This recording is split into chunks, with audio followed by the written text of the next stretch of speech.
গেল মধুরে সে কালের আর করি বাকি কালে বলে কালা গেল মধুরে সে কালের আর করি বাকি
কতদিন আর এইভাবে চলবো? আমাদের যৌবন শুকিয়ে যাচ্ছে। সেই তার অঙ্গের পরশে পেয়েছিলাম রাসলীলার মঞ্চে। এই যৌবনকে ধরে রাখতে পারছি না। কি করব? কবে আসবে আমাদের সেই কালা? আবার কোন গোপী কাঁদছে, মরিব মরিব সখী, নিশ্চয়ই মরিব। কারু হেন পুননিধি কারে দিয়ে যাব? কে তার সেবা করবে? কে দেখবে তাকে? আমার প্রভু যে রাঙা ধুলির মধ্যে চলতে পারে না, তার পায়ে কাপড়ের চাপ লাগবে, তার রাঙা পায়ে কাটা ফুটবে। কে তার যত্ন করবে? সখীরে বল বল। মা যশোদা কাঁদছে, বাঁচাবে আমার। মায়ের আচরণ শূন্য করে চলে গেলি। আই বাবা, কবে আসবি তুই? আর যে তোর জন্য ধৈর্য ধরতে পারছি না। বাবা নন্দ বাবা কাঁদছেন, বন্ধুরা কাঁদছেন তার বিরহে। স্বয়ং রাধা রানী কাঁদতে পারেন না। তার বুকের মধ্যে যেন পাথর চাপা আছে। গোবিন্দকে বুকের মধ্যে চিন্তা করে শুধু নয়ন এনে জলে ভেসে যাচ্ছে। আর মনে মনে বলছে, রাম গোবিন্দ, হে রাম, হে কৃষ্ণ, দেখা দাও, দেখা দাও। এমন সময় গোপীরা নারদকে দেখলেন, খুব উত্তোলিত হলেন, খুবই উদ্বেলিত হলেন। নারদ, তুমি তো সমস্ত খবর দাও। বলো বলো আমাদের প্রভু কেমন আছে? বলো বলো আমাদের সেই ননী চোরা কেমন আছে? বলো বলো আমাদের সেই মাখন চোর কেমন আছে? সত্যভামা, রুক্মিণী, জম্বুবতী এরা ঠিক সেবা করছে তো? কেমন আছে গো তারা? সমস্ত কাহিনী বর্ণনা করলেন নারদ মুনি। তারা কান্নায় আরো ভেঙে পড়লেন, বললেন, হায় ভগবান, আজ যদি ওই কানাই আমাদের কাছে থাকতো তাহলে কি আর এই পদধূলির অভাব হতো? ওই নারদ, তোমরা তাকে ভগবান বলে মানতে পারো, আমাদের কাছে সে ভগবান নয়, আমাদের কাছে সে রাখাল বলো, আমাদের কাছে সে চোর, আমাদের কাছে সে গোপী মনোচোর, আমাদের কাছে সে গোপীদের মাখন চোর। মা যশোদা তাকে বেঁধে রেখেছিল। বন্ধুরা শ্রীরাম, সুদাম, দাম, বসুদাম এরা কাঁধে করে নিয়ে খেলতো, সুদাম একটু ফল খাওয়াতো। যাই হোক, তোমরা যদিও তাকে ভগবান বলো, আর সেই ভগবানের মাথায় পদধূলির দিতে গিয়ে যদি আমাদের নরকেও যেতে হয়, আমরা নরকে গিয়েও নাচবো যে গোবিন্দের মাথার ব্যথা ভালো করার জন্য আমরা নরকে এসেছি, আমরা নরকেও নাচবো।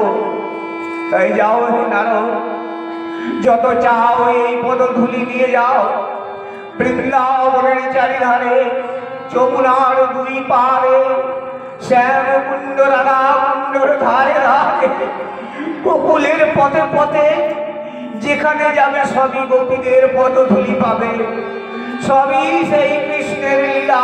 এই গোপীদের সঙ্গে পরিপূর্ণ এই পদরজ নিয়ে যাও।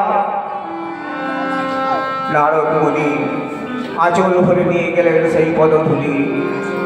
যখন গেলেন, কৃষ্ণের মাথা ব্যথা ভালো হয়েছে, তিনি রেগে গেলেন মাথা কৃষ্ণের উপরে।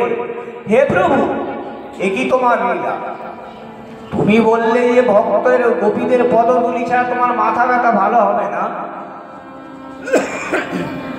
আর এখানে তুমি বসে বসে হাসছো। ভগবান শ্রীকৃষ্ণ বললেন, না গো নারদ, মাথা ব্যথা তো আমার খুবই হয়েছিল, কিন্তু আমার মাথায় পদধূলি দেওয়ার জন্য গোপীরা যখন দু ফোঁটা চোখের জল ফেলেছে ওই বৃন্দাবনের ধুলিতে, সঙ্গে সঙ্গে আমার মাথা ব্যথা ভালো হয়েছে। তো দাও, এই পদধূলি দাও। এই যে গোপীদের পদরেণু, ধুলি নয়, ধুলা নয়, এ যে গোপী পদরেণু, সেই রেণু গায়ে মাখেন নন্দের বালা কানো। তো গোপীদের সেই পদরজ, সে পদরজ, সেই পদরেণু, সেই পদধূলি ভগবান শ্রীকৃষ্ণ স্বয়ং নিজের মাথায় নিয়েছিলেন। তাই এই পদরজের অনেক মাহাত্ম্য আছে। আমি দেখেছি, আমি যখন ছোট ছিলাম, ঠাকুমা দাদুরা তাদের সঙ্গে নিয়ে গিয়ে কোনো হরিনাম সংকীর্তন আসরে গেলে, কীর্তন আসরে গেলে, সৎসঙ্গ আসরে গেলে ধুলোতে শুইয়ে দিতেন, গড়াগড়ি দেওয়াতেন, নিজেরা গড়াগড়ি দিতেন। আজকাল আর সেসব হয় না, পরিবর্তন হয়েছে যুগে। তবে কোথাও কোথাও দেখা যায় পুরনো বৈষ্ণব যারা আছেন তারা করেন, ঝাড়খণ্ডের কিছু এরিয়াতে আমি দেখেছি তারা করেন, অলুর রাজনগরে আমি পাঠ করতে গেছিলাম, সেখানেও দেখেছি তারাও করে। কিন্তু আমাদের এরিয়াতে এগুলো আর হয় না। যাই হোক, যুগের পরিবর্তন।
একবার ভজ রাধা কৃষ্ণ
কৃষ্ণ কৃষ্ণ বল মুখে।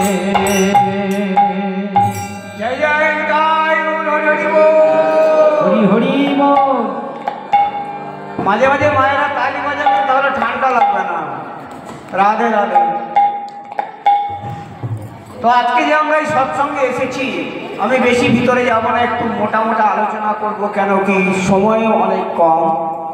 3টে লীলা করতে হবে।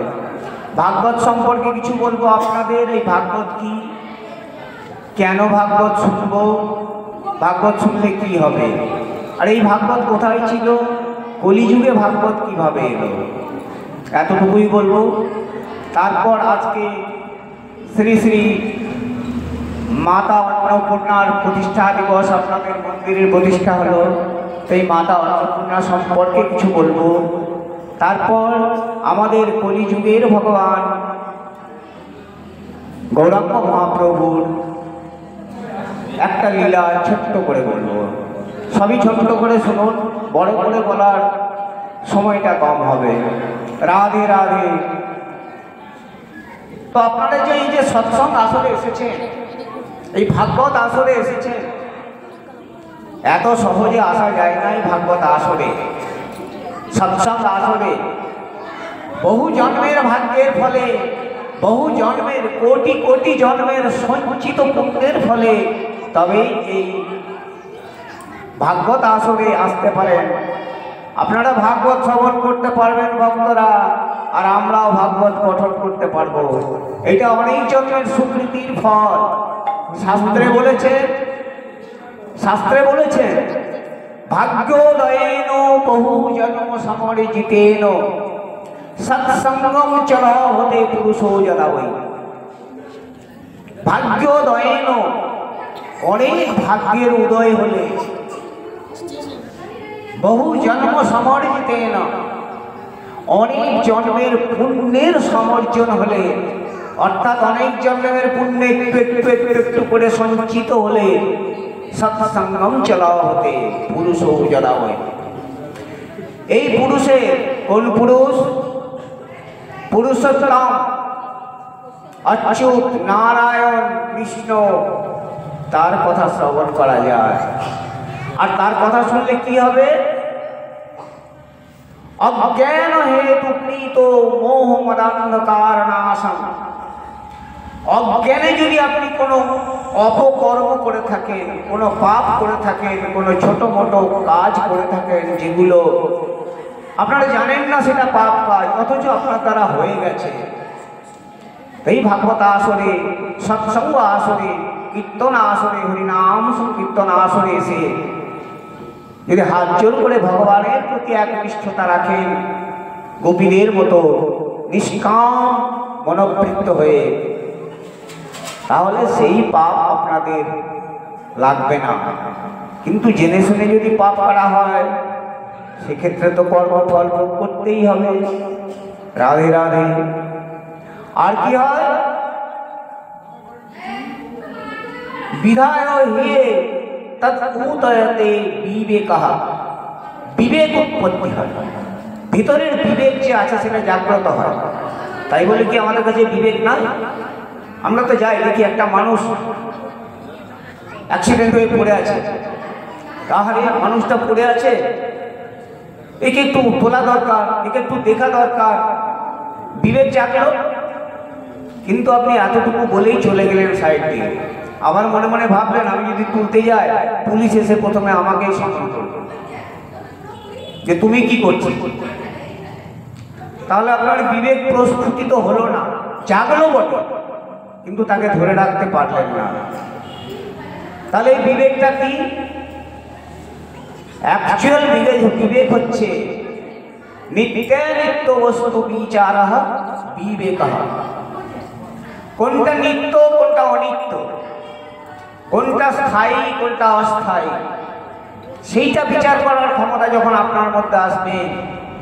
যেমন এই যে আমরা ঘর বাড়ি জমি জায়গা গয়না গাঁটি টাকা পয়সা নিয়ে মারামারি হানাহানি, ভাইয়ে ভাইয়ে কাটাকাটি, বাপ বেটায়, পড়োশি পড়োশিতে, বন্ধু বন্ধুতে হানাহানি করতে থাকি, এটা কি নিত্য? এটা নিত্য নয়, এটা থাকবে না। সেই যে দেহতত্ত্বের গানে বৈরাগীরা গান করেন না, পরের জায়গা পরের জমি ঘর বাঁধিয়া আমি রই, আমি তো সেই ঘরের মালিক নই, আছে কে যেন সেই ঘরের মালিক, তারে চেনা গেল কই। তাহলে তারে চিনতে হবে, সেটাই হচ্ছে নিত্য, সেটাই হচ্ছে শাশ্বত। সচ্চিৎ আনন্দকে চিনতে হবে, ভগবানকে চিনতে হবে, ভগবানের নাম করতে হবে একনিষ্ঠ মনে। যাই হোক, তাতে এই বিবেকের উৎপন্ন হয়। আর কি হয়, জন্মান্তরে ভাবে পুণ্যম তদা ভাগবতম লাভে। অনেক জন্মের পুণ্যের ফলে এই ভাগবত শ্রবণ করা হয়।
শত জনমে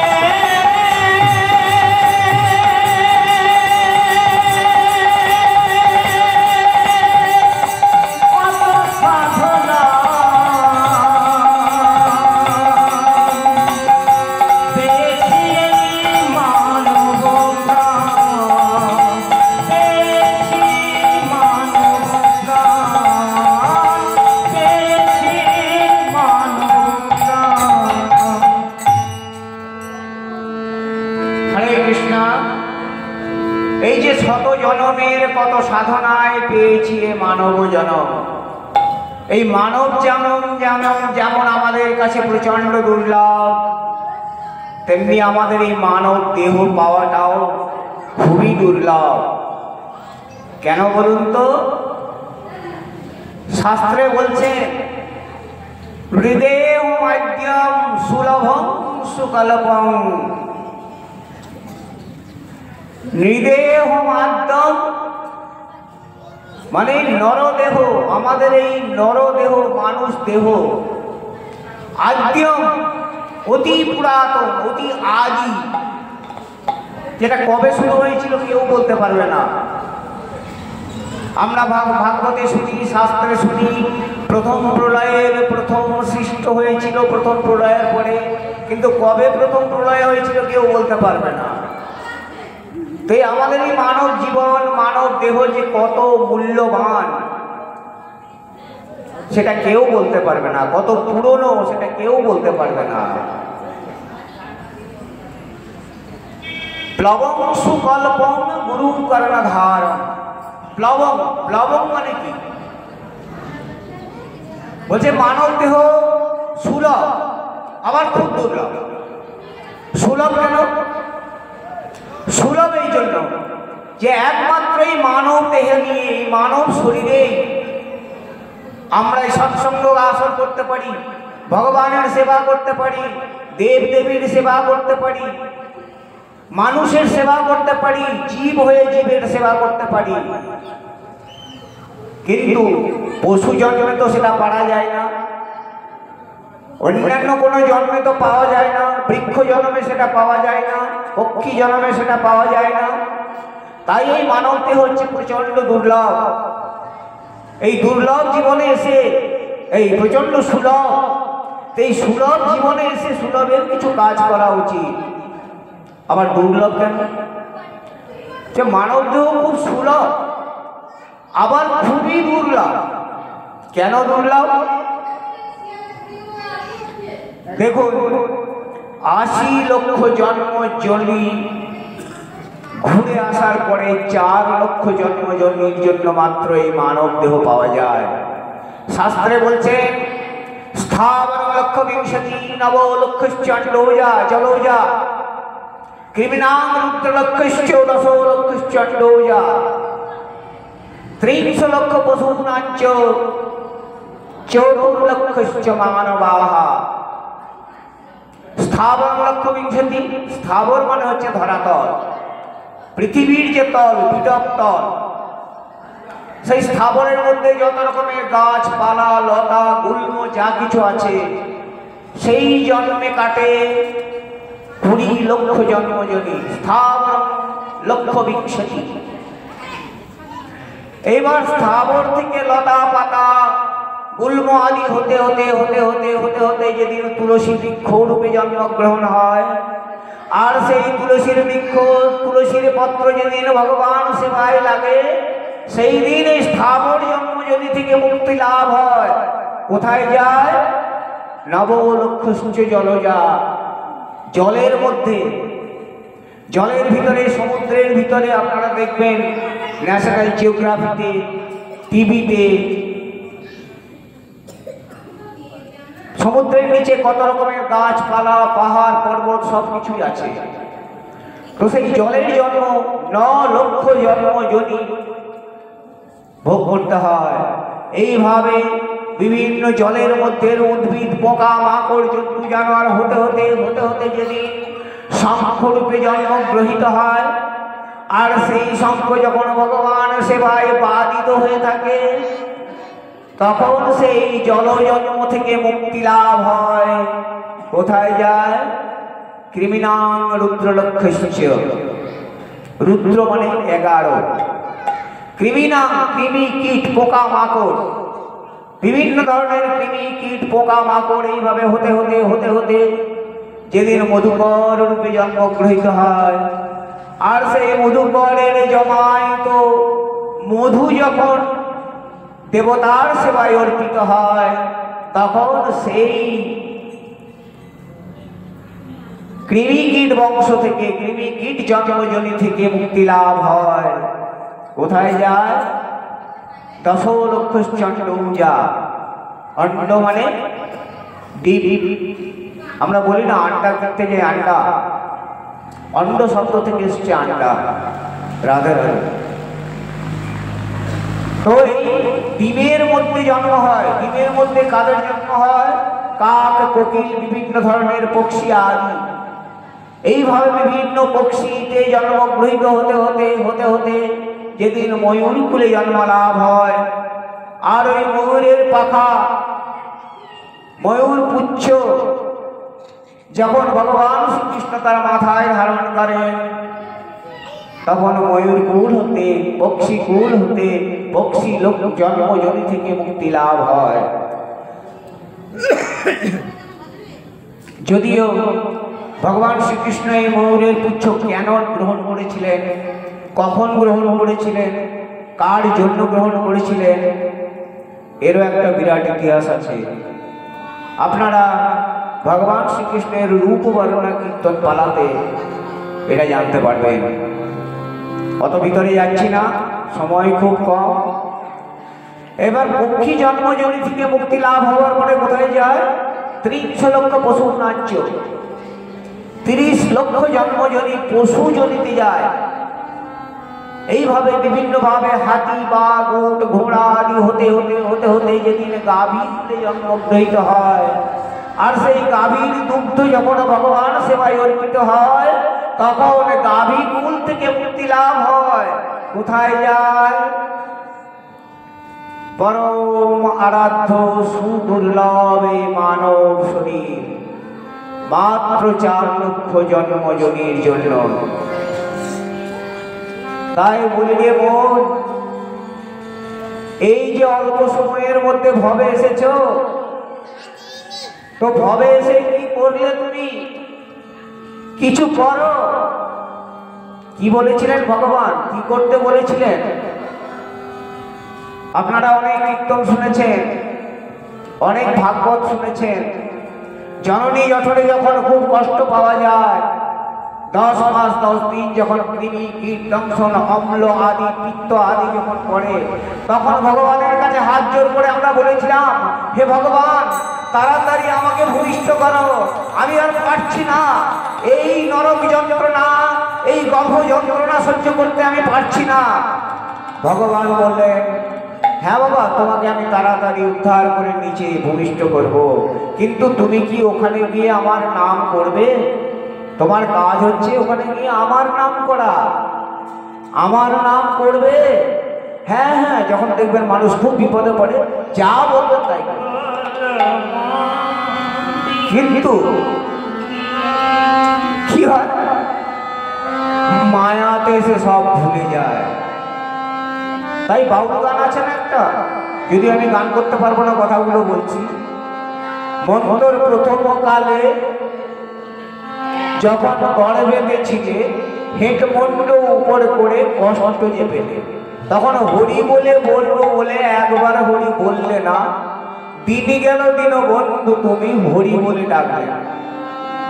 মন্তর তৃতীয় কালে যখন বৃদ্ধ হইলে, গায়ের মাংস ঝুলে পড়ে ধরতে হয় তুলে, হরির নামে একবারও তো ওই মুখটা খুললে না, দিন গেল দিন বন্ধু বলে একবারে ডাকলে না। মন্তর চতুর্থ কালে যখন চিতায় শোয়াইলে, 4 জনাকে নিয়ে গেল হরি বল বলে, হরি বলে গেল শুধু, তবু হরি বললে না, দিন গেল দিন বন্ধু বলে একবার ডাকলে না। তো এই মানব জন্মে এসে হরির নাম স্মরণ করা খুব দরকার। সেই পরম পিতার কাছে আমাদের যাওয়ার দরকার। সেই পরম পিতার কাছে যেতে হলে তার নাম করতে হবে, মায়াতে ভুলে গেলে হবে না। আমরা মায়ার দাস, তাই মায়া ত্যাগ করে তার নাম করতে হবে। কলিযুগে ভগবান শ্রী চৈতন্য মহাপ্রভু কি বলেছেন? গৃহীদের জন্য তুমি গৃহ কাজ করো, সংসার করো, অথচ হরি বলো। কেমন করে? পাকাল মাছ পাকে থাকে, পাক লাগে না গায়ে তার, ধরতে গেলে দেয় না ধরা, ধন্য পাকাল নির্বিকার। পাকে থাকো, সংসার রূপ কিচরের মধ্যে তোমরা থাকো, অথচ তুমি সেই কিচরকে যেন গায়ের মধ্যে লাগিও না। ধন দৌলত টাকা পয়সা গয়না আদি সব আশা, শুধু ভগবানের নামকে সার করো। তাই তো গৌরাঙ্গ মহাপ্রভু বলেছিলেন, কোনো একজন বললেন, প্রভু কখন আমি নাম করব? সকালবেলায় আমি বাচ্চাদের স্কুল পাঠাই, তারপরে আমার কর্তাকে অফিসে পাঠাই, তারপরে রান্না, তারপর দুপুরবেলায় একটু টান না হলে হয় না, মানে একটু আরাম করতে হয়। বিকেলে আবার চা করে দাও, সন্ধ্যেই আবার রান্না করো, তাহলে আমি হরি কখন বলবো? গৌরাঙ্গ মহাপ্রভু বললেন, হে মাতে, হাতে করো গৃহ কাজ, মুখে বলো হরি, অনায়াসে করে যাবে ভব সিন্ধু বাড়ি। জয় নিতাই, হরি হরি বল, হরি বল।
লজ্জা করবেন না।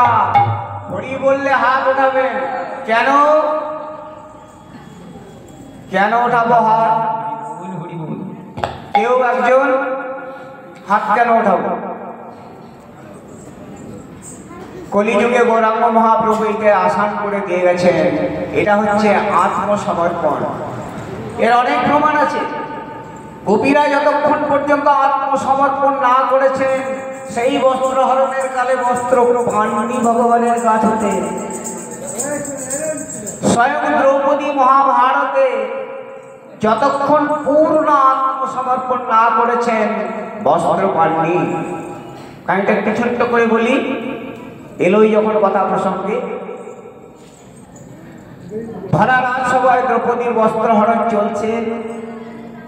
দ্রৌপদী এক হাতে নিজের সম্ভ্রম রক্ষা করার চেষ্টা করছে, আর অন্য হাতে ভগবানকে ডাকছে, হে ভগবান, হে কৃষ্ণ, তুমি তো বলেছিলে যে যখন তোমার বস্ত্রের দরকার হবে আমি তোমায় বস্ত্র দেব, তো কেন দিচ্ছ না? অথচ এক হাতে তিনি লজ্জা সংগ্রাম করার চেষ্টা করছেন। অথচ মতলব কারণ তিনি নিজে চেষ্টা করছেন। নারদ এসে বললেন, হে কৃষ্ণ, এ কি তোমার লীলা? তুমি দ্রৌপদীকে বলেছো, তার তোমার যখন হাত কেটে যায়, সে যখন শাড়ি আঁচল কেটে তোমার হাতে বাঁধে, তখন তুমি বলেছিলে তোমার যখন বস্ত্রের দরকার হবে আমি তোমায় বস্ত্র যোগাবো। স্বয়ং দুর্বাসা মুনি, যে লোক মানুষকে শুধু অভিশাপই দিতে জানে, সে পর্যন্ত কুমারী দ্রৌপদীকে বলেছিলেন, রাজকন্যা দ্রৌপদীকে বলেছিলেন, তোমার বস্ত্রের অভাব হবে না, ভগবান তোমায় বস্ত্র যোগাবেন। তাহলে কেন দিচ্ছ না? ভগবান বললেন, দাঁড়াও নারদ, দ্রৌপদী এখনো পর্যন্ত সম্পূর্ণ আত্মসমর্পণ করেনি। যখন শেষ, এইভাবে দ্রৌপদী ডাকছেন, যখন শেষ পাকটা খুলতে বাকি, আর লজ্জা নিবারণ করা যাবে না, তখন তিনি চোখ বন্ধ করে দ্রৌপদী দু হাত তুলে ভগবানকে ডাকলেন, হে গোবিন্দ, হে গোবিন্দ, এবার তুমি রক্ষা করো আমার মান, রক্ষা করো আমার। ভগবান সঙ্গে সঙ্গে বস্ত্র দিলেন। তো যতক্ষণ হাত তুলে আপনি আত্মসমর্পণ না করবেন, ভগবান প্রসন্ন হবেন না। ভগবান খুব ভালোবাসেন আত্মসমর্পণ। নববিধা ভক্তি আছে না? শ্রবণং কীর্তনং অর্চনং বন্দনং বিষ্ণু সেবনং পাদ সেবনং সত্যং বাৎসল্যং মাধুর্যং আত্মনিবেদনম। সব থেকে শ্রেষ্ঠ ভক্তি হচ্ছে আত্মনিবেদন। আর তার থেকেও শ্রেষ্ঠ ভক্তি হচ্ছে আত্মনিবেদনের সঙ্গে কলিযুগের হরিনাম সংকীর্তন। এটা কলিযুগের মানুষের জন্য আসান করে দেওয়া হয়েছে। একবার নিত্যানন্দ প্রভু মহাপ্রভুকে বললেন, অয়ে ভ্রাতৃণা কলি কলুষুনা কিন্নু ভবেতা তদা প্রায়শ্চিত্তং ভবত যদনায় সতৈনে ভজন্তি ত্বমেধং সহজ ভগবতয়া মন্ত্রয়তিও ভজ নিত্যানন্দম শ্রবণ ভজন তরুকান্দম নিরবধি। নিত্যানন্দ প্রভু বললেন, হে প্রভু, কলিযুগের মানুষ অকর্মণ্য, তারা ধৈর্যহীন, তারা ভক্তিহীন। তাহলে এদের কিছু করো, কিছু একটা চিন্তা করো। তারাও প্রায়শ্চিত্ত, কিছু চিন্তা করো। প্রায়শ্চিত্ত মানে এখানে চিন্তা করা। আর সহজে যাতে তোমাকে পায়, সহজ ভগবত হয়, সহজ মন্ত্রতীয়, এমন একটা মন্ত্র বার করো যাতে সহজে তোমাকে পাওয়া যায়। তাই গৌরাঙ্গ মহাপ্রভু বললেন, ভজন নিত্যানন্দম ভজন তরুকান্দম নিরবধি। ভজন রূপ যে তরু, ভজন রূপ যে গাছ, সেই গাছের শিখর হচ্ছেন নিত্যানন্দ প্রভু। তাই আমরা প্রথমে গৌরাঙ্গ মহাপ্রভুর নাম নেওয়ার আগে জয় নিতাই বলে থাকি। জয় গৌর নিতাই হরি বল বলি না, কি বলি? জয় নিতাই গৌর হরি হরি, জয় গৌর হরি হরি। জয় হোক। আমাদের এই মানব শরীর যেমন এত দুর্লভ, এই দুর্লভ মানব জন্মে ভগবান বলছেন তোমাদের দুর্লভ মানব জন্ম দিলাম, মায়াকে অনুকূল করে দিলাম, গুরুকে তোমাদের মাঝি করে দিলাম। এর পরেও যদি তোমরা উদ্ধার হতে না পারো তাহলে কিছু করার নাই, তাহলে তোমরা মহাপাপী। তাই বলেছেন হৃদেহ মাদ্যম সুলভম সুকল্পম প্লবম সুকল্পম গুরুকর্ণধারম মায়ানুকূলেন নভাসতে রীতম পুমান ভবাবিধি ন করে সাত্মা। এই এতগুলো সুযোগ থাকতেও যদি কেউ উদ্ধার হতে না পারে তাহলে সেই আত্মা কি হয়? আত্মঘাতী হয়। তাই ভগবানের ভজনা করা উচিত। আমি বেশি দূরে যাচ্ছি না। প্রকৃত একটা নৌকার সঙ্গে বলেছেন প্লবম। প্লবম মানে কি? প্লবম মানে ঢেউয়ের তালে তালে যেগুলো চলে। ঢেউয়ের তালে তালে কি চলে? নৌকা চলে। তাহলে আমাদের এই শরীর হচ্ছে প্লবম সুকল্পম, সুকল্পিত একটা নৌকা। নৌকা বিলাস পর্বে কীর্তনে আপনারা শুনে থাকবেন। ভগবান শ্রীকৃষ্ণ যোগ মায়াকে রাখলেন আর বললেন দেহ নৌকা তৈরি করো। আর সেই দেহ নৌকাতে কি করলেন? প্রকৃত নৌকার সঙ্গে আমাদের দেহ নৌকার মিল করালেন। কিভাবে? বিবেক ও বৈরাগ্য দিয়া দু গোলই করিল। গোলই কি জিনিস? নৌকার সামনের দিকে যে তিন কোনা অংশ থাকে, মাঝিদের ভাষায় তাকে বলে গোলুই। আর ওই দুটো গোলুইকে ধরে রাখার জন্য যে ধনুকের মতো কাটটা হয় তাকে বলা হয় দাঁড়া। মানব শরীরে দাঁড়া কোনটা? ধৈর্য। ধৈর্য নামক দ্বারা দিয়ে বিবেক আর বৈরাগ্যকে ধরে থাকতে হবে। আর কি বললেন? আর কি বললেন? সরল বুদ্ধি দিয়া মাসতুল করিল। মাসতুল কি জিনিস? দেখবেন পাল তোলার জন্য একটা লম্বা গোল একটা বাঁশ অথবা খুঁটি পোতা থাকে যেটাতে পাল ধরে থাকে।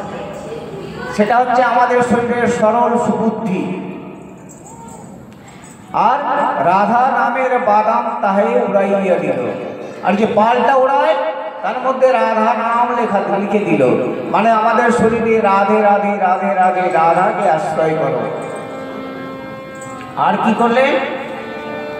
নববিধা ভক্তি দিয়া 9টি গুড়া দিল। গুড়া কি জানেন? সবাই জানে।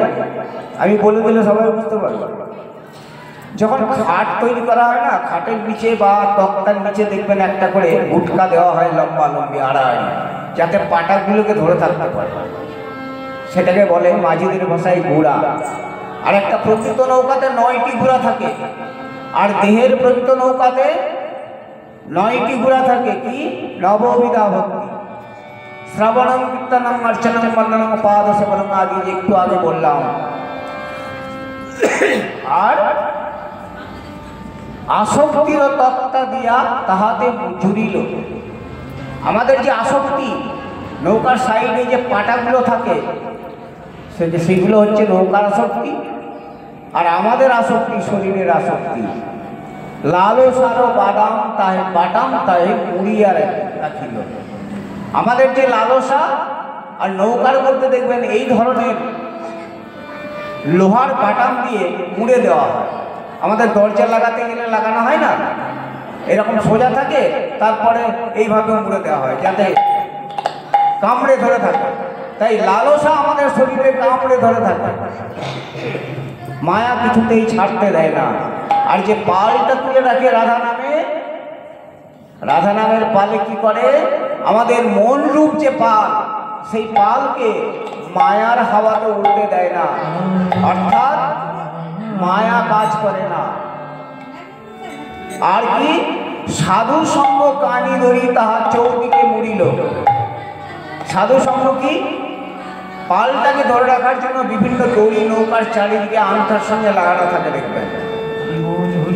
সেটা হচ্ছে আমাদের মানব শরীরে কি, এই যে আপনারা এসেছেন সাধু সঙ্গে, যতক্ষণ সাধু সঙ্গে থাকবে মায়া এখানে থাকবে না। যত দূর এই হরিনাম সংকীর্তনের আওয়াজ যাবে তত দূর মায়া আসতে পারবে না। তো মায়া না এলে আপনাদের নিষ্ঠতা থাকবে ভগবানের কথা শোনার প্রতি। তো এটা কানি দড়ির কাজ করে। লাস্টে কি বলে? সিজিল তরণী খানি প্রবাল মুকুতা আনি মাঝে মাঝে হীরারও বাঁচনি। নৌকাটাকে সাজালো। আমরা আমাদের শরীরকে সাজাই না, কি দিয়ে সাজাতে হবে? গয়না গাঠি এই সমস্ত দিয়ে নয়, ভগবানের নাম নিয়ে তিলক দিয়ে সাষ্টাঙ্গ দ্বাদা সঙ্গ তিলক ধারণ করে দেহকে সাজা হয়। আর শিখি পুঞ্জে গুঞ্জা ছাড়া রজত কাঞ্চনে মোড়া কেরোয়ালে বাজত কিঙ্কিনি। ওই যে কিঙ্কিন কিঙ্কিন করে ছোট ছোট রূপোর ঘন্টা দেখবেন মাঝিদের ওই কেরোয়ালের মধ্যে, মানে পালের যেটা টানে ওটার মধ্যে লাগানো থাকে। তাই কিঙ্কিনিরা বলছে কি কিনি কিঙ্কিনি কিঙ্কিনি কিঙ্কিনি কিঙ্কিনি কিঙ্কিনি কি কিনি কি কিনি কি কিনি কাকে ছেড়ে কাকে কিনি কাকে ছেড়ে কাকে কিনি, মনে মনে বলছে কি কিনি কাকে কিনি কিঙ্কিনি। ধর্মশাস্ত্র বলছে ভাই তুমি যদি কৃষ্ণকে কেনো রাধাকে পেতেও পারো নাও পেতে পারো। কিন্তু এই বর্তমান যুগের মধ্যে এখন buy one get one offer হয় না, একটা কিনলে একটা ফ্রি। সেরকম ধর্মশাস্ত্রেও একটা কিনলে একটা ফ্রি পাওয়া যায়। কি? কৃষ্ণকে যদি ভজনা করে রাধাকে নাও পেতে পারে, কিন্তু রাধার যদি ভজনা করে কৃষ্ণকে পাবেনই পাবেন 100%। কেন? রাধার মনেই রাধা রমণ আছে। তাই রাধার বুকের মধ্যে রাধা রমণকে তিনি নিয়ে রেখেছেন। তা প্রেম সে বলুন জয় রাধা রমণ কি জয়। ভগবান কি করলেন? যোগমায়াকে ডেকে যোগমায়ার প্রার্থনা করলেন। তো চলুন আপনাদের কাছে অনুরোধ, একটু হাত জোর করবেন, আমরাও মা যোগমায়ের একটু প্রার্থনা করে নিই, ভালো লাগবে।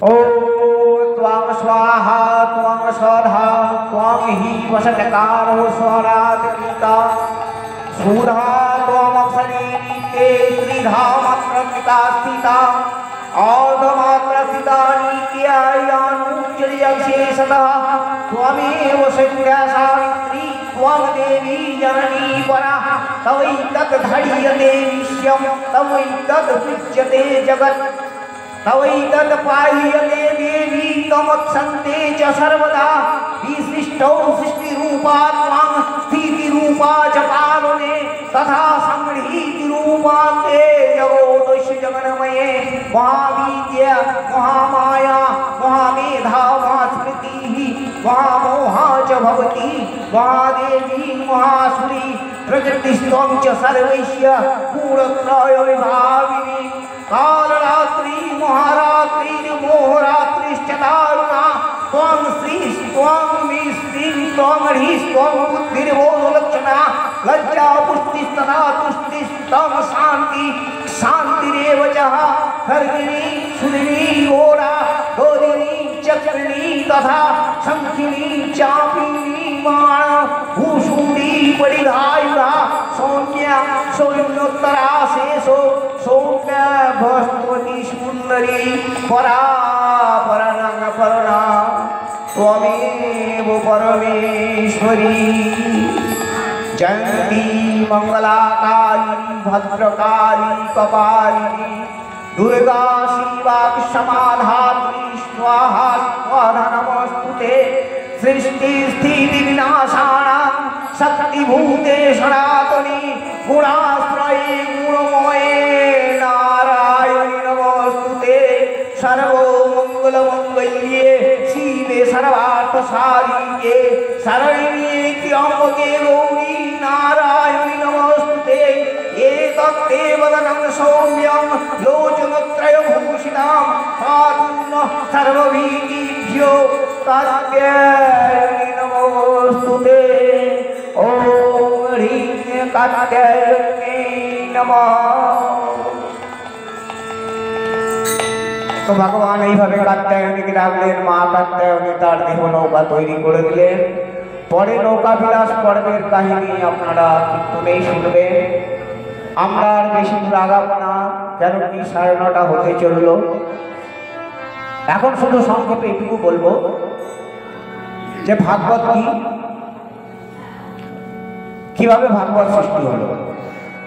বেশি ব্যাখ্যা করবো না, আপনাদের ধৈর্য ভঙ্গ হয়ে যাবে। जो बिहारी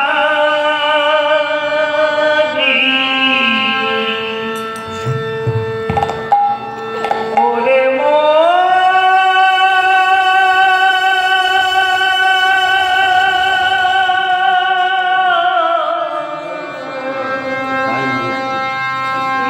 रे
से बोलो राधा राधा राधा छाड़ा कृष्ण आधा কেন এই রাধা নাম বলা হয় জানেন রা শব্দ উচ্চারণ স্ফীতি পশ্চাৎ ধাবত মাধব আপনারা যখনই রাধা নামের রা উচ্চারণ করবেন তখনই মাধব উদ্বিগ্ন হয়ে যায় আর পিছনে পিছনে যাওয়ার জন্য রেডি হয়, কখন ধা বলবে। আবার যখন আপনি ধা বলে দেবেন রা ধা, আপনার পিছনে পিছনে ছুটতে থাকে, আবার কখন রাধা বলবে। তাই প্রেম সে বলুন রাধে রাধে রাধে রাধে। যা শ্রীমদ্ ভাগবত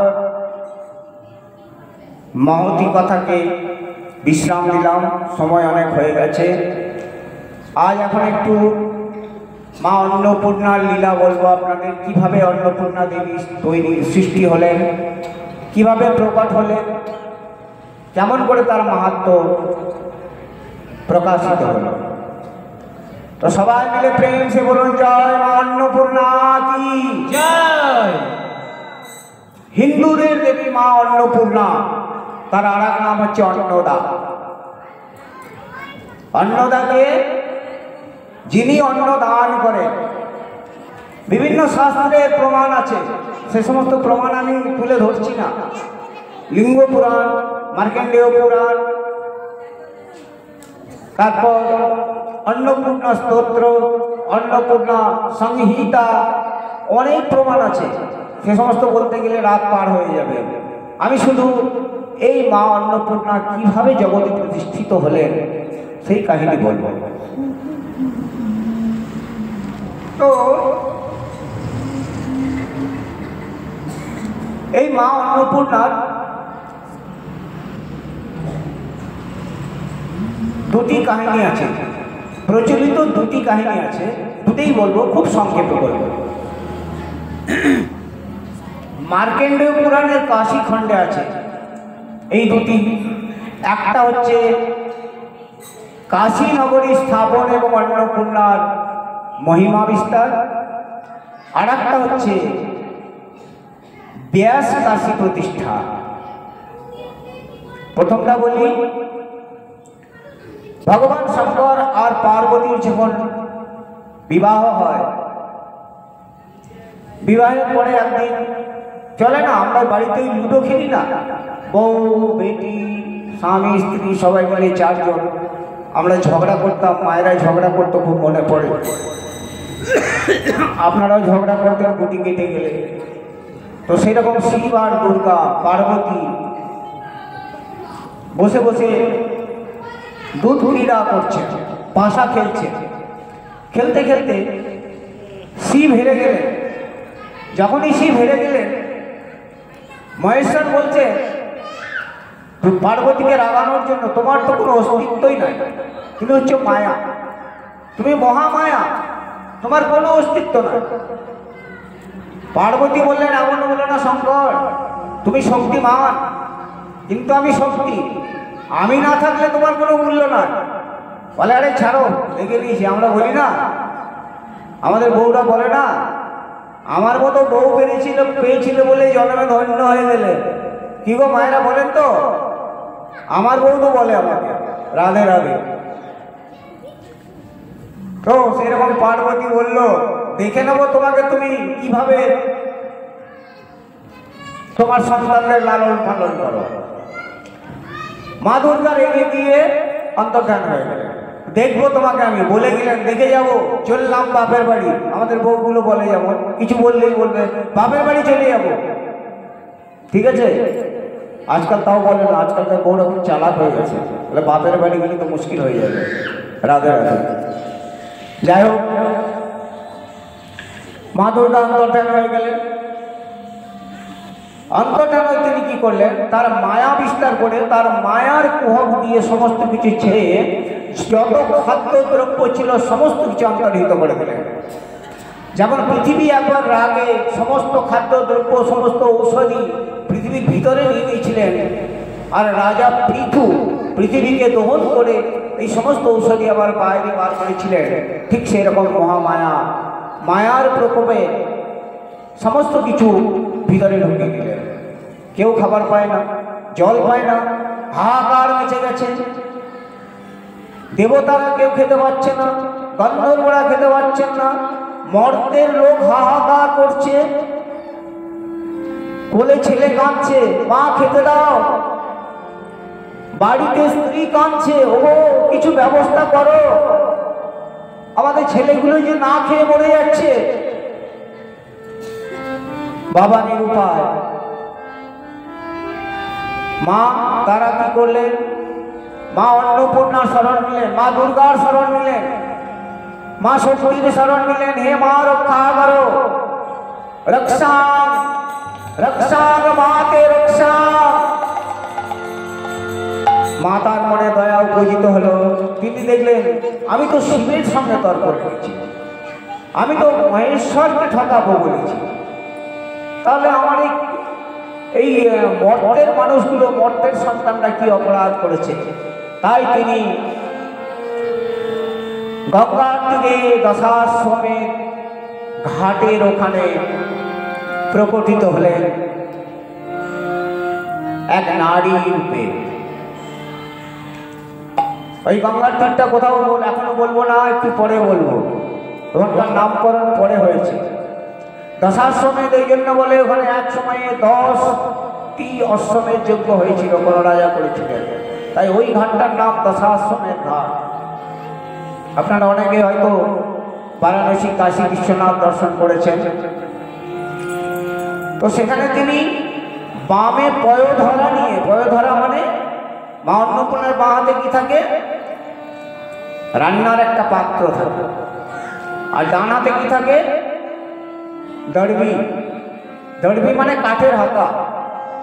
ব্রাহ্মণরা চরু রান্না করে না, বা অনেকে আজকাল কাঠের হাতা দিয়ে রান্নাও করে, সেই কাঠের ছোট্ট হাতা, তার পরিমাপ আছে যথেষ্ট, তো তাকে দড়বি বলে। তো সেই দড়বি দিয়ে উনি পায়েসান্ন, জ্ঞানী মহা অন্ন ভোগ তিনি মর্তের মানুষদের খাওয়াচ্ছেন। ওদিকে শিবের গণেরা, মহাদেবের সন্তানেরা সবাই মহাদেবকে তিষ্ঠিত করে তুলেছে। হে প্রভু, হে পিতা, হে শঙ্কর, হে মহেশ্বর, কিছু করো, খেতে পাচ্ছি না, ক্ষুধায় পেট জ্বলে যায়। মহেশ্বর ভিক্ষুকের বেশ নিয়ে ভিক্ষা করতে বেরোলেন। মহামায়ার কোপে কোথাও তিনি ভিক্ষা পেলেন না। লাস্টে নয়নের জলে তিনি কি করলেন? বিষ্ণুদেবের কাছে গেলেন।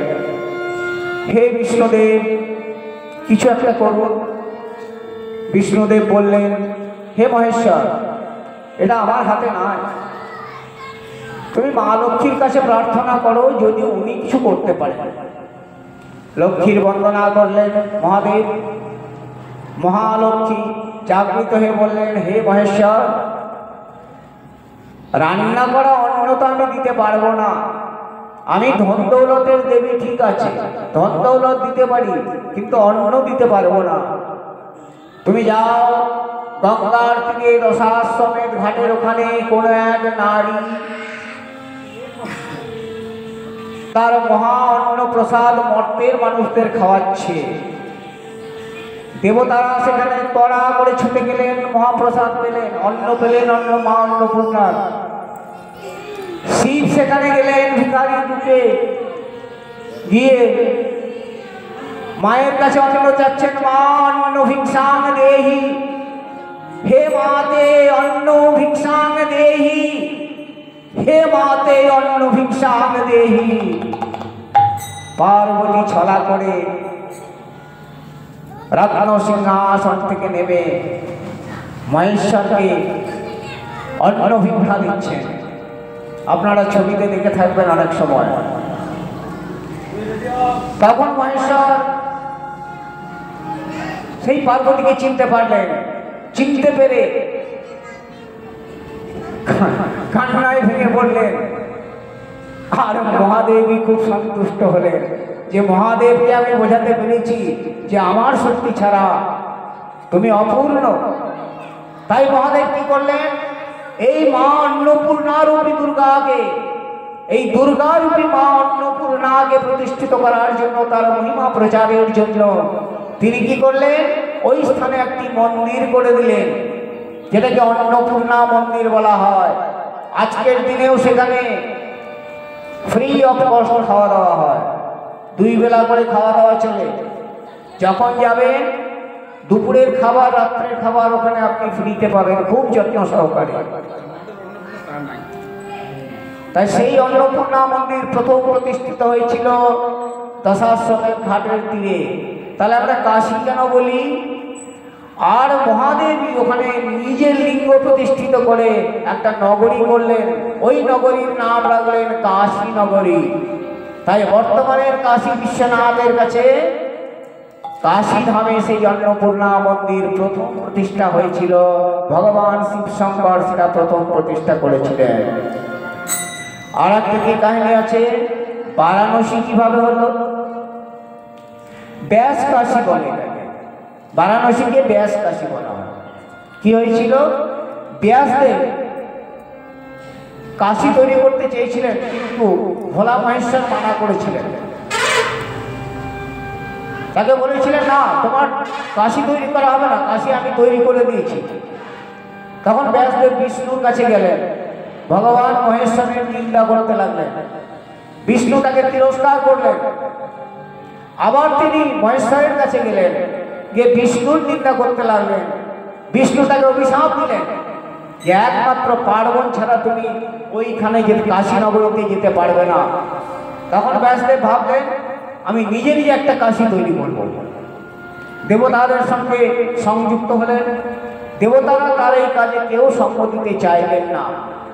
তখন ব্যাসদেব মা অন্নপূর্ণার ধ্যান করতে লাগলেন। মা অন্নপূর্ণা একজন বৃদ্ধা নারী হয়ে এসে বললেন, বারবার উনি বিরক্ত করছেন, ধ্যান করছেন ব্যাসদেব আর বাকে বারবার বিরক্ত করছেন, এইখানে মরিলে কি হইবে?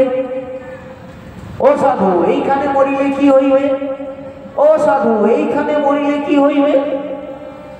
তখন ব্যাসদেব রেগে বলে ফেললেন তাকে, এইখানে মরিলে গর্ধব হইবে, লো মরি, যা তুই এখান থেকে। মা নিজের স্বরূপে এলেন আর তথাস্তু বললেন।